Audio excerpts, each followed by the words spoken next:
RC news కి స్వాగతం. ఓం నమో భగవతే దత్తాత్రేయాయ నమః. శ్రీ గురు చరిత్రలో భిక్షకు ఎంతో ప్రాధాన్యత ఉంది. శ్రీ ఆదిశంకరాచార్యుల వారు కూడా భిక్ష చేసేవారు అని, దత్తాత్రేయ మహాస్వామి కాశీలో గంగలో స్నానం చేసి, కొల్లాపూర్లో భిక్ష చేసి, సయాద్రి అడవుల్లో నివసిస్తారని, విహరిస్తారని శ్రీ గురు చరిత్ర శ్రీ దత్త పురాణం తెలియజేస్తుంది. శ్రీ గురుపీఠం ట్రస్ట్ చైర్మన్ జిన్నారం పెద్దగోని శివకుమార్ గౌడ్ అన్నారు.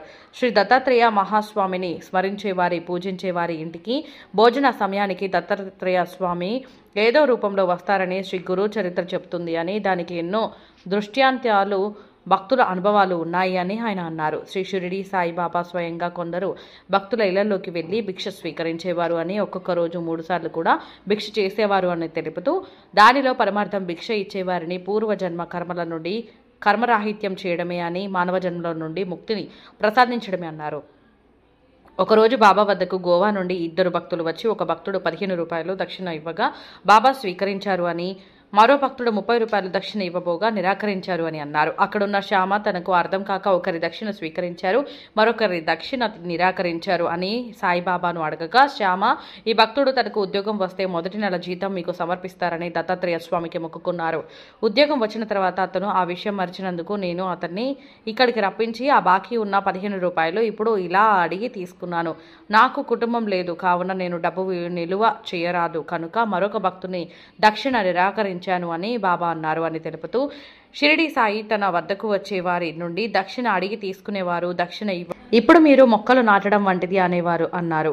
కనుక భక్తులు ఇచ్చే దక్షిణకు 10 పొందుతారు కనుక భక్తులందరికీ తెలియజేయనిది ఏమనగా, శ్రీ గురుపీఠం చారిటబుల్ ట్రస్ట్ తరపున నిర్మిస్తున్న దత్తాత్రేయ స్వామి షిరిడి సాయిబాబా దేవాలయాల విగ్రహ ప్రతిష్ఠ కార్యక్రమం ఉన్నందున భక్తులు తమకు తోచిన విధంగా భిక్ష రూపంలో, దక్షిణ రూపంలో విరాళాలు అందజేయవలసిందిగా కోరుతున్నాము అని శ్రీ గురుపీఠం ట్రస్ట్ చైర్మన్ జిన్నారం పెద్దగోని శివకుమార్ గౌడ్ భక్తులను, ప్రజలను కోరారు.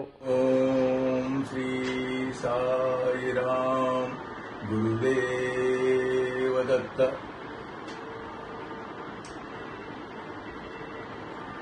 దత్తాత్రేయం మహాత్మానం వరదం భక్తవత్సలం ప్రపన్నాతిహరం వందే స్మర్తుగామి సనోవతు, వందే స్మర్తుగామి సనోవతు.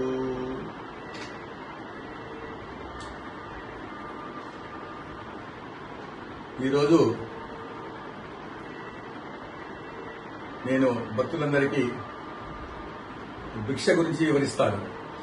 భిక్షకు దత్త సంప్రదాయంలో ఎంతో ప్రాధాన్యత ఉంది అని గురు చరిత్ర దత్తాత్రేయ పురాణము చెప్తుంది. ఆదిశంకరాచార్యుల వారు కూడా భిక్షకు వెళ్లేవారు. అదేవిధంగా దత్తాత్రేయ స్వామి భక్తుల ఇళ్లలోకి, అంటే దత్తాత్రేయుని స్మరించే వాళ్ళు, దత్తాత్రేయుని పూజ చేసే వాళ్ళ ఇంటికి భోజన సమయానికి ఏదో రూపంలో భిక్షకు వెళ్తారని గురుచరిత్ర చెప్తుంది. దత్తాత్రేయుడు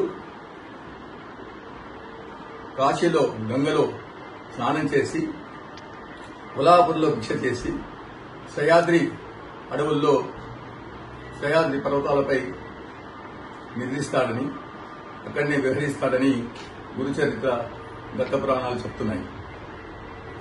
దానికి ఎన్నో దృష్టాంతాలు కూడా ఉన్నాయి. అదేవిధంగా షిరిడి సాయి చరిత్రలో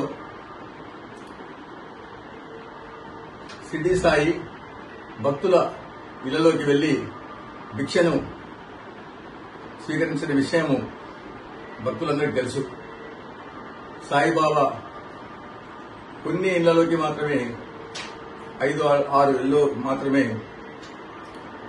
భిక్ష చేసేవారు. ఒక్కో రోజు 3 సార్లు కూడా భిక్షకు వెళ్లేవారు. వారి యొక్క భిక్ష ఇచ్చే వారి యొక్క పూర్వజన్మలో ఉన్న దుష్కర్మలను తొలగించడానికి బాబా భిక్ష స్వీకరించేవారు అని గురుచరిత్ర చెప్తుంది. బాబా తన దగ్గరికి వచ్చిన వాళ్ళ నుండి దక్షిణ అడిగి తీసుకునేవారు.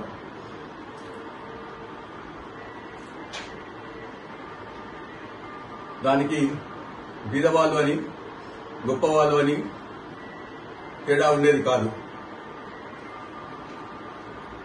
ఏ భక్తుడైనా అడగకుండానే ఇస్తే తిరిగి ఇచ్చేసేవారు. బాబా ఎవరి నుండి దక్షిణ అడగాలో, ఎవరి నుండి తీసుకోవాలనో వారి నుండి దక్షిణ తీసుకునేవారు. ఒకసారి గోవా నుండి 2 భక్తులు వచ్చి ఒకరు 15 రూపాయల దక్షిణ చెల్లించారు. అది బాబా స్వీకరించారు. మరొకరు 30 రూపాయల దక్షిణ ఇస్తే దాన్ని తిరస్కరించారు. అక్కడ ఉన్న శ్యామ, ఏంటి బాబా, ఒకరి దక్షిణ స్వీకరించారు, ఒకరి స్వీకరించలేదు, నిరాకరించారు, మాకు సమస్యగా ఉంది, అర్థం కావడం లేదు అంటే, శ్యామ నీకు తెలియదు, ఈ భక్తుడు తనకు జీతం వస్తే మొదటి నెల జీతం 15 రూపాయలు నేను దత్తాత్రేయ స్వామికి చెల్లిస్తానని చెప్పి మొక్కున్నారు. ఆ మొక్కునే నేను ఈ విధంగా అడిగి తీసుకున్నాను. ఇంకో భక్తుడు నాకు ఎలాంటి బాకీ లేడు కాబట్టి అతన్ని నిరాకరించాను అని చెప్తాడు. ఈ విధంగా బాబా లీలలు అంటే దత్తాత్రేయుడు మొక్కును బాబా తీసుకున్నారంటే బాబా దత్త స్వరూపమే అని ఈ దృష్టాంతము మనకు క్లుప్తంగా మనకు నిరూపిస్తుంది. అందుకని ఈ బాబా భక్తులు దక్షిణ ఇయ్యడంలో, భిక్ష ఇయ్యడంలో ముందుండాలి.